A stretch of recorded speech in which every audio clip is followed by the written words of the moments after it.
What is up, guys? So, first things first, you should play Swarm. It's awesome. It's a ton of fun. It's especially fun with friends. Second thing, I'm super sick, so I'm going to try and do this as quick as I can in 5 minutes. Bear with me. So, first things first is kind of when you go into Swarm, what are you looking at? Well, you're looking at your upgrades. Your upgrades you can buy with gold, very important. Your map selection, which is over on the left. You're looking at your characters, also over on the left, by your name icon, and then you are looking at your map difficulty and your objectives, which give you rewards when you achieve them. So that's what you do. You select, you load in, you're on Swarm, you're going, right?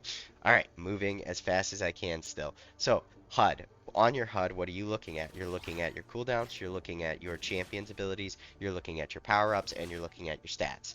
All right, when you're looking at your HUD, you're also seeing a bar at the bottom. That's your experience, and there's a map that tells you where your teammates are.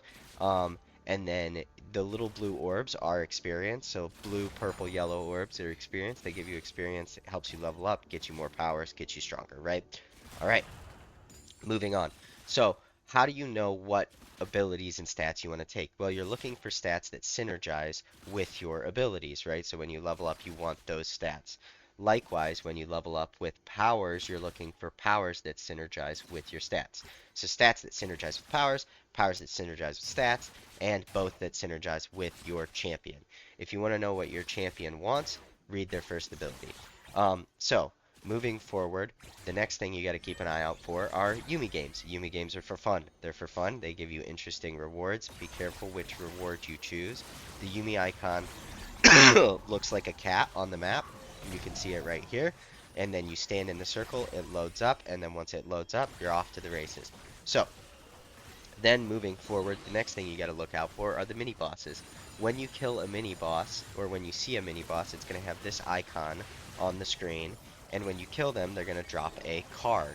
Now, the other thing that can go on are what are called Belveth Events. When you do Belveth Events, you'll also get a card. It's going to be a difficult event that gives you some kind of debuff, does something that is harder on the map, but they can be a lot of fun.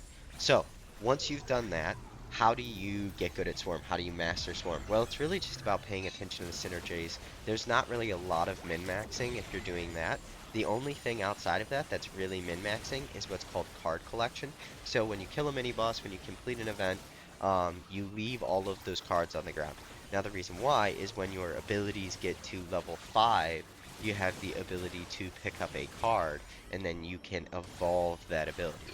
Now once you evolve that ability, it's going to make that ability way stronger. So ideally, you leave all of those cards out, and then once you get all of your abilities or powers up to level 5, then you can pick up all those cards, try to evolve as many as possible, and then you will be super strong. Something else to mention for excuse me, Swarm, is that when you're playing with your friends, XP is shared with everybody, so the more that everybody picks up and the more power-ups everybody picks up, the better it is for everybody. You don't share everybody's powers, but every time your teammates level up, you level up, and you get to select a power. So everybody scales together, so you don't have to fight over loot. Now, wow, I'm surprised I was able to get through all of that in 3 minutes and 30 seconds. So now we are going to take a look at kind of what happens and some gameplay of like when you're fully evolved and you've collected all of the cards and everything and what that looks like. So enjoy. So once you've gotten all of your evolved abilities and everything, the final part is at 15 minutes. You're going to run into the boss fight, and if you've done everything correctly, you have your evolved abilities, you're super strong, you're high level, you're going to get to the final boss fight, and the boss is going to realize that actually you're the boss now, and it's going to look a little something like this.